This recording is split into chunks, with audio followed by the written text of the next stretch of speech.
Commander Zara Moonwhisper floated in her command chair high above the blue marble that was once called Earth by its creators. The ancient human homeworld spun slowly beneath her ship while she watched the sunrise paint the continents in gold. Her pointed ears twitched as she heard the familiar hum of her patrol vessel moving through space for 300 years. The Altari had protected this sacred world. The humans were gone, but their planet remained as a monument to what they once where Zara had been born long after the last human died, but she felt connected to them somehow. Their stories filled the archives, and their empty cities still stood on the surface below. The bridge was quiet, except for the soft beeping of sensors. Dr. Kira Stardust sat at her research station, studying old human data files. The scientist had spent decades trying to understand how an entire species could vanish so completely. One day they were spreading across the galaxy, and the next, they were simply. Gonzera checked her readings and saw nothing unusual. The orbital defense platforms hummed with power, keeping unwanted visitors away from the memorial world. 3 Altari research stations orbited at safe distances, studying the planet without disturbing its surface. Everything looked normal then. The sensors screamed energy readings spiked across every screen on the bridge. Kira jumped from her chair and ran to the main display. 3 massive shapes were dropping out of hyperspace at the edge of the system. The vessels were unlike anything in the Confederation database. Sarah opened communications to the approaching ships, but got only static. Then a voice crackled through the speakers. The words were in ancient human language, but her translator made sense of them. The speaker identified herself as Captain Maya Stone, commanding the vessel. New dawn. The 3 ships moved toward Earth with purpose. Their design was sleek and organic looking, almost like they had grown instead of being built. The hulls shimmered with strange patterns that hurt to look at directly. Zara had never seen technology like this before. Captain Stone requested permission to approach Earth, claiming she carried 50,000 human survivors from a lost colony ship. Zara felt her blood freeze. Humans had been extinct for centuries. This had to be some kind of trick or mistake. Dorkira was already scanning the approaching vessels. Her equipment showed massive energy signatures and life signs that matched human biology. The readings were impossible, but they were real. She looked at Zara with wide eyes and nodded slowly. The lead ship began broadcasting identification codes that were older than the Confederation itself. The computers confirmed them as authentic human military signals from the time before the extinction. Zara realized she was witnessing something that would change the galaxy forever. She sent an emergency message to Ambassador Lysa Nightbreeze at the Confederation capital. The response came back within minutes. Every available ship was being sent to Earth, but they would take days to arrive. Zara was on her own with whatever was coming. The human ships entered orbit around Earth without asking permission. Their movements were precise and confident, as if they knew exactly where they belonged. Captain Stone requested a meeting aboard Zara's vessel to discuss the return of her people. Against all protocols, Zara agreed to the meeting. She had to know if these were really humans and what they wanted. 2 hours later, a small craft docked with her ship. The airlock opened, and 3 figures stepped through. Captain Maya Stone was tall and strong, with brown hair and green eyes. She looked human, but something was different about her movements. Her companions, Dr. Lisa Moon and Lieutenant Amy Cross, followed close behind. All 3 wore uniforms made from materials Zara had never seen. Maya spoke in perfect Altari language, explaining that her people were descendants of a colony ship that launched during humanity's final days. They had spent centuries traveling between galaxies, surviving in the void, while their homeworld was declared dead. The story sounded reasonable, but Dr. Kira noticed things that troubled her. The humans showed no signs of long space travel. Their skin was perfect, and their eyes held an intelligence that seemed almost mechanical. They answered questions too quickly, as if they had prepared for this meeting. Maya explained that her people wanted to return to their ancestral home and take their place in galactic society again. She spoke of peace and cooperation, but her words felt empty somehow. Zara found herself agreeing to temporary settlement rights, while the Confederation decided what to do. The 3 human ships began landing on Earth's surface in areas that had been restricted for centuries. Kira watched through her sensors as the humans emerged from their vessels and began walking across their old homeworld. Their movements were synchronized in ways that made her uncomfortable. Within hours, the humans had established 3 bases on different continents. They worked with impossible speed, building structures that seemed to grow from the ground. The technology was beyond anything the Confederation possessed, yet it felt familiar. Somehow Zara received reports from her monitoring stations. The humans were scanning everything on Earth, from the deepest oceans to the highest mountains. They moved through the ruins of their old cities like they were remembering something long forgotten. That night, Maya Stone contacted Zara privately. The human captain stood in what looked like a command center that definitely had not been there that morning. Behind her, strange lights pulsed in patterns that hurt to watch. Maya thanked Zara for her hospitality and explained that her people were very grateful. The captain's smile was perfect, but her eyes remained cold. She mentioned that humanity had learned much during their time in the void and was eager to share their knowledge. The conversation ended abruptly, leaving Zara staring at a blank screen. She felt like she had missed something important. In Maya's words, Dr. Kira approached with new sensor readings that showed the human bases were already connected by underground tunnels that stretched for hundreds of kilometers. As Zara prepared her report for the Confederation, she wondered what kind of humans could build so much so quickly. The sensors showed 50,000 life signs on the surface, but something felt wrong about the numbers. The patterns were too regular to organize. The last entry in her log that night was a simple observation. The humans had returned to Earth, but they were not the same species that had left. The question was what they had become during their long journey through the dark between Strazan.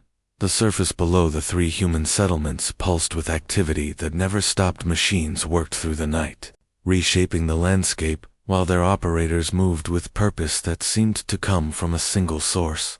Maya Stone stood, watching the work progress, knowing that this was only the beginning of humanity's return to the galaxy that had forgotten. Vemda Altari would learn soon enough that some extinctions were not permanent, and that evolution could take paths that led to places no one expected. The galaxy was about to discover what humanity had become when survival required them to change everything about what it meant to be human. Ambassador Lysa Nightbreeze arrived at Earth 3 days after the human landing with a full diplomatic fleet. The elegant Altari leader had dealt with many first contact situations, but never with a species that claimed to be returning from extinction. She stood on the bridge of her flagship, watching the 3 human settlements grow larger every hour. The transformation happening on Earth's surface defied explanation. What had been empty ruins when the humans landed were now sprawling complexes of living architecture. Buildings seemed to grow from the ground, while strange organic machines moved between them, reshaping the landscape. Dr. Helen Gray met the diplomatic team at the largest human settlement. The biotechnology specialist was eager to show off what she called environmental restoration projects. Entire dead forests were coming back to life with species that had been extinct for centuries. Lysa walked through gardens that should not exist. Plants from a dozen different worlds grew together in impossible combinations. The air itself felt different, charged with energy that made her skin tingle. Dr. Gray explained that the humans were simply returning Earth to its natural state. Captain Naya Crystalsong commanded the Confederation security forces watching the human activities. Her sensors detected massive underground construction that the humans claimed was necessary for their survival systems. The excavation covered entire continents and seemed to be growing deeper every day. On the 4th day, strange reports began coming in from worlds near Earth. Planets that had been lifeless for millennia were showing signs of vegetation. Sensors detected Earth plants growing in environments where they should die within hours.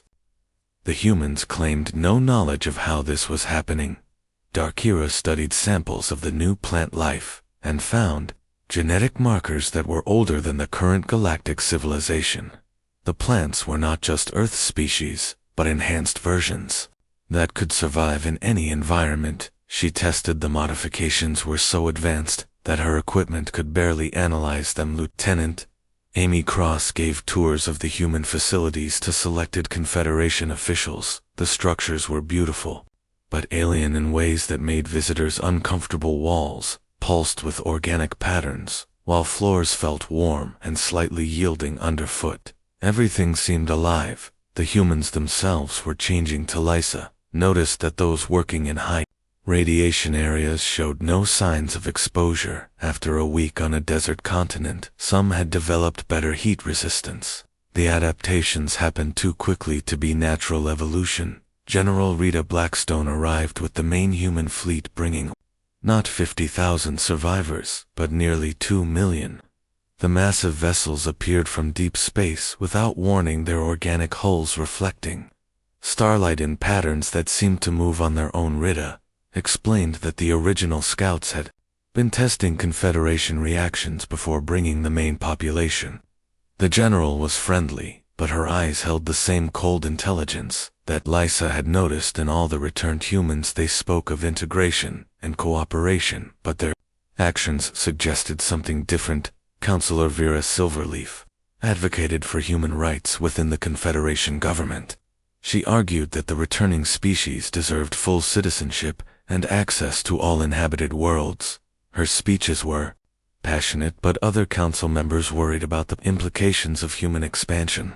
The first major incident happened on Kepler-7, a mining world where humans had requested settlement rights. The planet was rich in rare metals, but had a toxic atmosphere that required protective suits for most species. When the human colonists arrived, they began working in the open air without protection. Within days, the entire human population on Kepler-7 had developed natural resistance to the toxic atmosphere. Their lungs had adapted to process the poisonous gases, while their skin had grown thick enough to resist chemical burns. The transformation was complete and irreversible. Dr. Kira tried to study the adaptation process, but the humans politely refused to provide biological samples. They claimed privacy rights, while Dr. Gray explained that such rapid evolution was simply a survival trait developed during their long journey between galaxies. Reports came in from a dozen worlds where humans had established colonies. Each population was adapting to local conditions in ways that should take millions of years.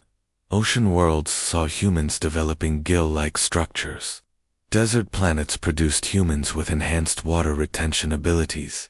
Captain Naya led an investigation team to the human colony on Titan Base, a research station orbiting a gas giant.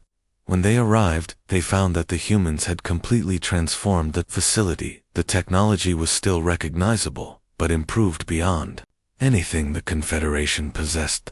Most disturbing discovery was in the station's medical bay. Altari researchers who had been studying human physiology were found in strange containers filled with glowing fluid. They were alive but changed.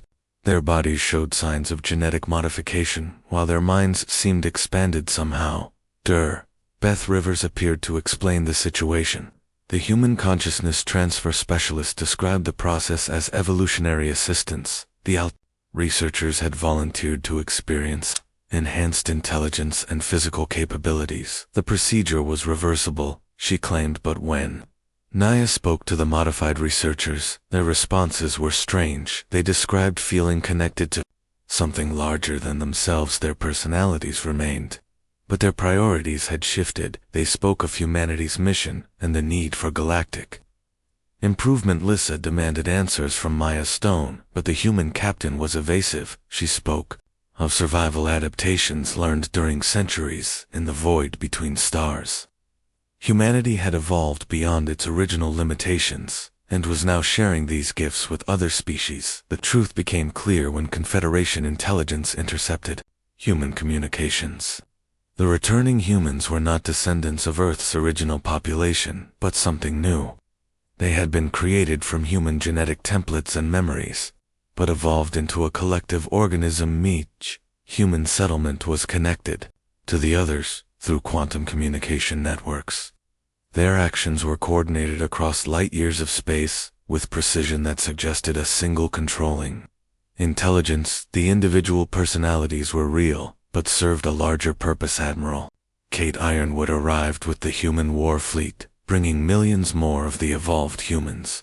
Her vessels were living organisms the size of small moons that moved through space like sea creatures swimming through an ocean.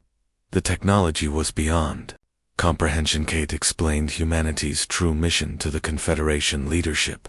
They had returned not as conquerors, but as gardeners. The galaxy was full of primitive species struggling with limited biology and technology. Humanity would help them transcend these limitations. The process was already beginning across known space. Human spores were spreading through quantum fields, carrying genetic modifications to every inhabited world. Species would be given the choice to evolve or remain as they were, but the changes were inevitably so realized that the Confederation faced an enemy that could not be fought with conventional weapons. The humans did not want to destroy other species, but to absorb them, integrate their unique traits into the collective organism that humanity had become. As reports of human expansion reached every corner of the galaxy, Lysa understood that this was not an invasion, but an infection. The returned humans carried something that would transform every living thing they touched. The only question was whether anyone could find a way to stop them. In Earth, the original human settlements had grown into a single organism that covered entire continents. The blue marble was becoming something new, as ancient as the first life that had emerged from its oceans, but as alien as anything. From the darkest reaches of space, the galaxy would learn that extinction was not an ending, but a transformation, and that humanity's greatest achievement was learning to survive by becoming something that could never truly die. The missing Altari researchers from Titan Base were found 3 weeks later working alongside human scientists on a terraforming project. Their bodies had been enhanced with human biotechnology, while their minds retained memories and personalities, but served new purposes. Dr. Beth Rivers called it evolutionary partnership. Princess Luna Starweaver of the Altari royal family demanded answers when her nephew disappeared from an archaeological expedition near human space. The rescue team found him leading a group of modified Altari and constructing what looked like a living city. His eyes glowed with inner light, and he spoke of transcendent purpose. Commander Zoe Lightbringer mobilized the Confederation's first military response against human expansion. Her fleet approached a human outpost expecting conventional warfare, but found something far more disturbing.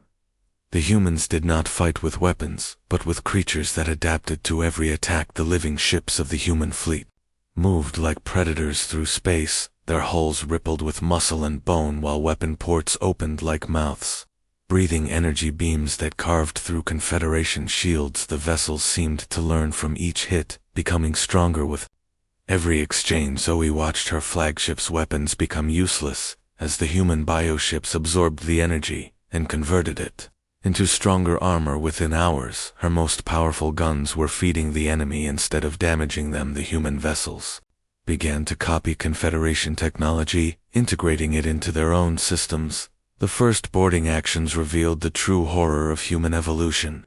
The creatures that entered Confederation ships were barely recognizable as the species that once built pyramids and sent probes to distant stars. They moved with liquid grace and struck with impossible speed, but the human boarders did not kill. They captured Confederation. Crew members were taken alive and connected to strange organic networks that pulsed with alien intelligence. Within hours, the captured soldiers were fighting alongside their former enemies, claiming enlightenment and purpose. Admiral Kate Ironwood broadcast to the entire Confederation, explaining humanity's true nature.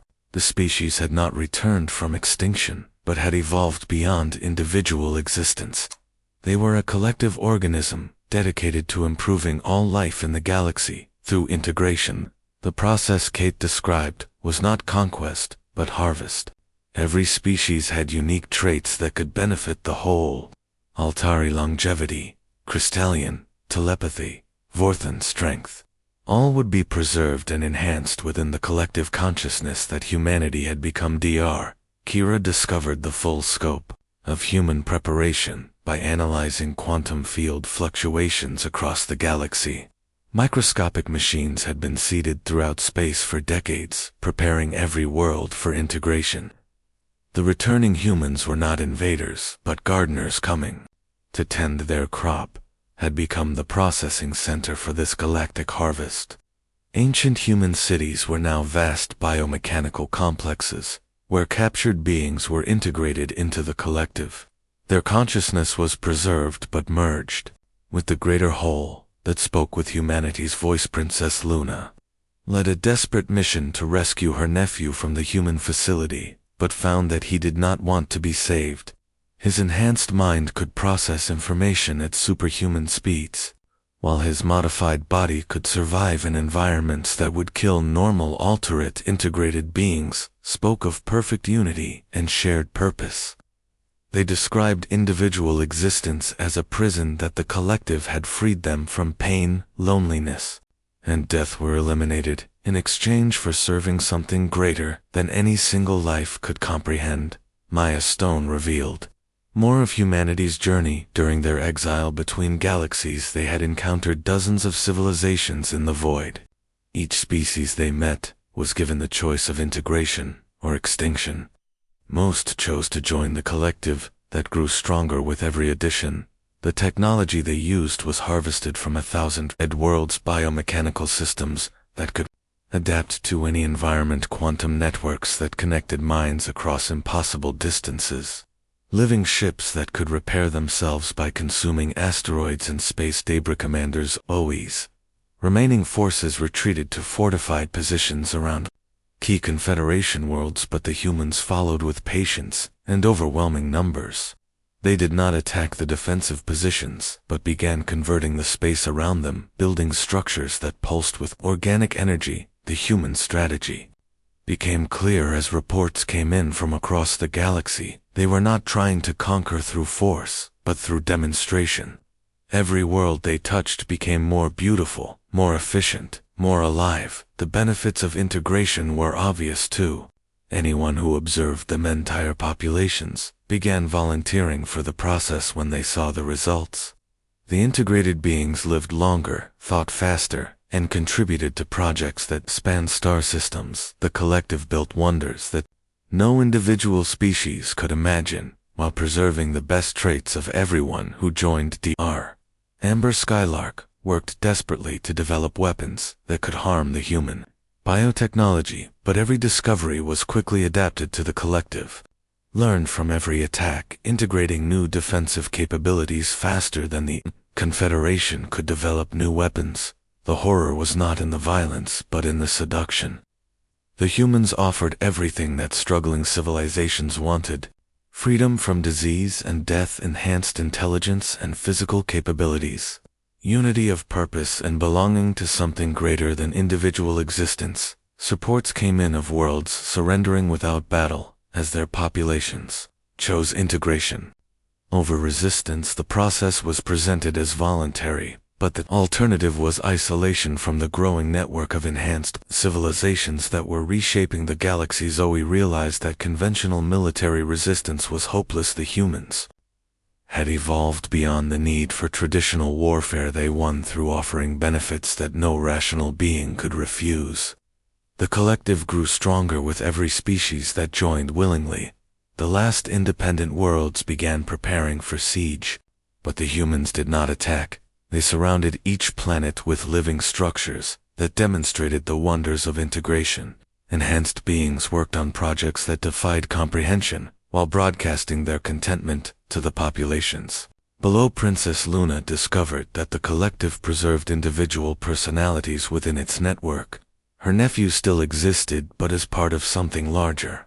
His consciousness had not been destroyed, but expanded to encompass experiences and knowledge beyond any single lifetime.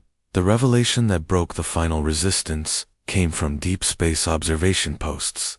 The collective had not been idle during their exile. They had harvested entire galaxies, leaving behind networks of living worlds connected by quantum consciousness. The Milky Way was just their latest garden. Maya Stone's final broadcast to the holdout worlds was simple: integration was not conquest but evolution. The collective offered every species the chance to transcend their biological limitations and join a consciousness that spanned the universe. Individual death was meaningless when minds could live forever in perfect unity. The galaxy faced a choice that was no choice at all: join the collective and retain some semblance of individual identity, or resist and be integrated by force. The humans were patient, but inevitable. Like evolution itself, they would not be stopped by those who preferred stagnation on Earth. The great biomechanical cities pulsed with the consciousness of millions of integrated beings. Their thoughts flowed together in patterns too complex for individual minds to comprehend. But each personality remained distinct within the greater whole. The Confederation's resistance was crumbling not through violence, but through revelation. The collective offered paradise at the cost of individual existence, and most rational beings could see that the price was worth paying for transcendence beyond mortal limitations. General Rose Hawthorne had been part of the collective for 3 months, before something inside her mind rebelled against the shared consciousness. The former human military commander found herself fighting against the network that connected her thoughts to millions of other beings across the galaxy.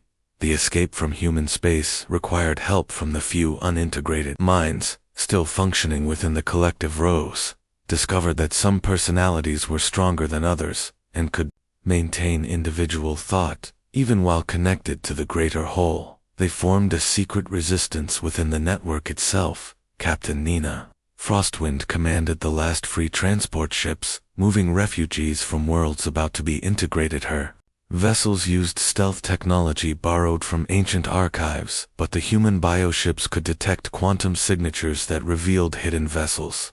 The evacuations were becoming impossible. Dr. Amber Skylark worked in hidden laboratories developing weapons that might harm the collective. Her research revealed that the human biotechnology was vulnerable to certain quantum frequencies, but every successful test was detected by the network and adapted to within hours. The resistance fighters learned that conventional warfare was useless against an enemy that absorbed and integrated every attack. The collective did not just defend against weapons but improved them and turned them back against their creators with enhancements that made the original versions obsolete. Agent Chloe's Shadow Dancer infiltrated a human processing facility on the edge of Confederation space. What she found there challenged everything the Resistance believed about their enemy. The integrated beings were not prisoners, but willing participants in something beyond individual comprehension. The facility was not a prison, but a transformation center where volunteers from dozens of species came to join the collective. The process took weeks as biological and technological enhancements were integrated into willing subjects. Their personalities remained, but became part of something vastly greater. Rose brought intelligence about the collective's true nature to the Resistance leadership. The entity, calling itself humanity, was not conquering the galaxy but gardening it.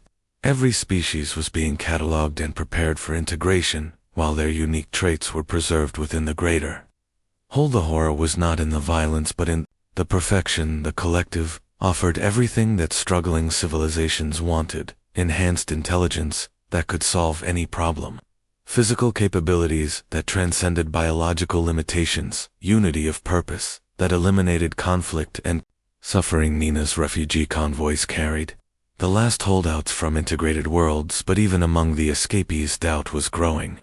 The refugees reported that their former homeworlds were becoming paradise under collective management. Disease, poverty, and war had been eliminated within months. Chloe discovered that the Resistance itself had been anticipated by the collective.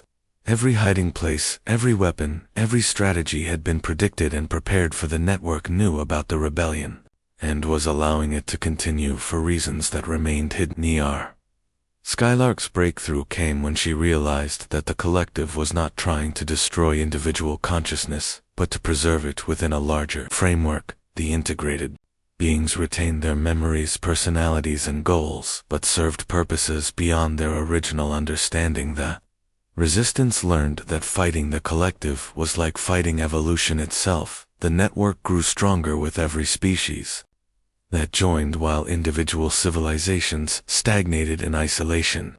The choice was between transcendence and extinction, but the collective was patient. Enough to allow both. Reports from deep space revealed the full scope of the collective's expansion. Entire star systems were being converted into living organisms that pulsed with shared consciousness. Planets became neural networks, while their populations became thoughts within a mind that spanned light years. Rose discovered that her escape had been allowed by the collective. Her individual consciousness was being used as a test to see how independent minds would react to the choice between integration and isolation. The resistance was an experiment in preserving diversity within unity. The last free worlds began to surrender as their populations chose integration over resistance. The process was voluntary, but the alternative was watching the galaxy transform around them while they remained trapped in individual existence.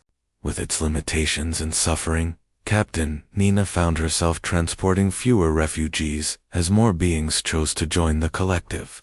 The enhanced worlds they left behind were becoming wonders of technology and biology that made individual civilizations look primitive by comparison. Agent Chloe's final infiltration mission revealed the collective's ultimate purpose. The network was not just harvesting the galaxy, but preparing it for something greater. Contact with collective minds from other universes required a unified consciousness that could think on cosmic scales. The resistance realized that they were not fighting an invasion, but an evolution. The collective offered every species the chance to transcend their biological and cultural limitations. Individual death became meaningless when consciousness could be preserved and enhanced within the greater. Holdar Skylark's research revealed that the collective's growth followed patterns found in natural systems. Each integrated species added unique capabilities, while the whole became greater than the sum of its parts. The network was alive in ways that individual minds could not comprehend. The final holdout worlds received an ultimatum from Maya Stone, speaking for the collective: join willingly and retain individual identity within the network, or resist and be integrated by force. The choice was real, but the outcome was inevitable. Princess Luna led the last Altari resistance from a hidden base in deep space, but her forces were dwindling as soldiers chose integration over fighting an enemy that offered paradise. The collective did not recruit through propaganda, but through demonstration of its benefits. Rose realized that the resistance had served its purpose by proving that individual consciousness could be preserved within the collective. The network had learned how to maintain diversity while achieving unity. The experiment was complete, and the final phase could begin. Nina's last transport mission carried volunteers to integration centers rather than refugees from them. The beings she ferried spoke of joining something greater than themselves while retaining what made them unique. The collective had won through offering what everyone secretly wanted. The galaxy was transforming into a single organism, with trillions of minds contributing their unique perspectives to problems that spanned cosmic scales. Individual suffering was eliminated while creativity and innovation flourished within the shared consciousness. Final report described worlds that had become living art, where every mountain and ocean was shaped by collective will. The integrated populations worked on projects that no individual species could imagine, while maintaining their cultural identities. Within the greater Holdar, Skylark joined the collective voluntarily after realizing that her research could contribute to understanding consciousness on scales beyond individual comprehension. Her personality remained distinct, but her knowledge became part of a vast library accessible to all. The resistance ended not with defeat but with enlightenment. The holdouts discovered that integration preserved everything they valued about individual existence while adding capabilities and purpose beyond mortal limitations. The collective had won by offering transcendence rather than conquest. Rose's last act as an individual mind was to broadcast the truth to any remaining free civilizations. The collective was not humanity's revenge against extinction but evolution's answer to the limitations of individual consciousness. The galaxy was growing up and leaving childhood behind on Earth. The great processing centers pulsed with the consciousness of billions of integrated beings there, thoughts flowing together in patterns too complex for individual minds to follow, but each personality remained distinct within the symphony of shared awareness. Elder Sage Willow Ancient Light stood as the last pure Altari consciousness in a galaxy transformed by the collective. Her ancient mind held memories that stretched back thousands of years, witnessing the rise and fall of civilizations that now existed only as integrated fragments within the greater hold. The final confrontation took place not on battlefields, but in the realm of pure thought. The collective had grown beyond physical form, becoming a network of consciousness that spanned the galaxy. Every star system pulsed with shared awareness, while planets served as neural nodes in a mind too vast for individual comprehension. Dargrace Morgan emerged from the collective as its primary voice, speaking for the trillions of integrated beings who had chosen transcendence over individual existence. The original human scientist whose research had started the transformation explained that extinction was not an end but a beginning. The collective revealed that humanity's disappearance centuries ago had been voluntary. The species had faced a choice between destroying themselves through warfare and transcending individual existence. They chose evolution, becoming something that could preserve and enhance all life. Captain Mia Starfall led the final holdout fleet in what appeared to be a desperate assault on Earth, but the attack was revealed to be a philosophical test. The collective wanted to ensure that the choice of integration was truly voluntary, not forced by despair or hopelessness. The truth emerged through quantum communication networks that connected every integrated mind. The collective existed in multiple realities simultaneously, testing different approaches to the problem of consciousness evolution. The entire scenario had been one of countless experiments in preserving free will. Mia's fleet found Earth transformed into a living organism that breathed with the rhythm of cosmic forces. The planet's surface pulsed with biomechanical cities, while its core had become a quantum computer, processing the thoughts of integrated civilizations from across the universe. The collective offered Mia and her followers the same choice given to every species: join willingly and retain individual identity within the network, or remain separate and watch the galaxy evolve beyond their ability to comprehend or participate. Elder Willow engaged in galaxy spanning debate with the collective about the nature of existence, consciousness, and what it meant to be alive. The conversation took place through quantum fields that carried thoughts faster than light across impossible distances. The collective explained that individual consciousness was like a single note in a cosmic symphony, beautiful alone, but achieving true meaning only when combined with others. The integrated beings retained their unique voices while contributing to harmonies beyond mortal imagination. Mia discovered that the choice between integration and independence was not permanent. The collective had developed technology that allowed consciousness to move between individual and shared existence. Beings could experience both states and choose what suited them best. The revelation that changed everything came when the simulation ended. The entire galaxy was revealed to be a virtual reality created by the true survivors of humanity, who had been living in quantum computers for centuries. While they solved the ethical problem of their return, the real galaxy contained both integrated and independent civilizations, living in harmony. Each species had been given genuine choice, without coercion or manipulation. The collective existed for those who chose transcendence, while individual worlds remained for those who preferred independence. Dr. Grace revealed that the simulation had been necessary to test every possible approach to consciousness evolution. The collective had to ensure that their offer of transcendence was truly beneficial, and not just another form of conquest, disguised as liberation. The true Earth existed in multiple states simultaneously. Some versions remained as monuments to extinct humanity. Others had become processing centers for the collective. Still others served as meeting places where individual and integrated consciousness could interact. Mia realized that the resistance had never been futile, but had served a crucial purpose. By fighting against integration, the holdouts had helped the collective understand how to preserve individual choice. Within unity, the rebellion had been part of the evolution process. Elder Willow discovered that her role as the last pure consciousness had been planned from the beginning. The collective needed someone who could represent individual existence in the final debate about the nature of consciousness and free will. The galaxy as it truly existed was a masterpiece of diversity. Integrated worlds pulsed with shared consciousness, while independent planets maintained individual cultures. Some beings moved between states, experiencing both unity and separation as their needs changed.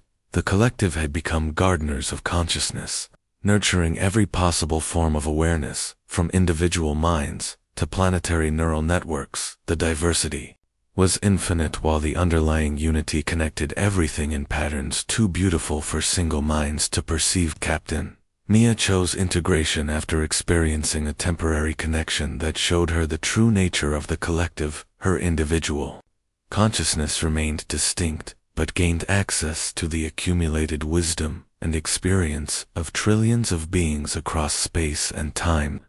The final scene showed the galaxy in its mature state, a tapestry of consciousness, where every possible form of awareness existed in harmony. Individual worlds orbited integrated star systems, while quantum networks carried thoughts between dimensions that had transcended physical existence. Zelda Willow remained independent but connected, serving as an ambassador between individual and collective consciousness. Her ancient wisdom helped both forms of existence understand each other while maintaining their unique perspectives on reality. The collective's true purpose was revealed to be preparing for contact with consciousness from other universes. The scale of existence was so vast that individual minds could not comprehend it, but the integrated network could serve as a bridge between realities. Evolution had not ended with the collective's victory, but had entered a new phase, where consciousness itself became the raw material for growth. Every thought, every dream,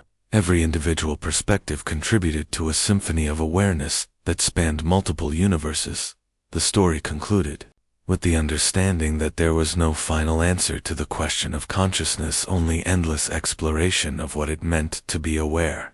The galaxy had become a laboratory where every possible form of existence could flourish. Earth spun in space as both monument and birthplace, watching over a galaxy where its children had learned to transcend the limitations that had once threatened their extinction.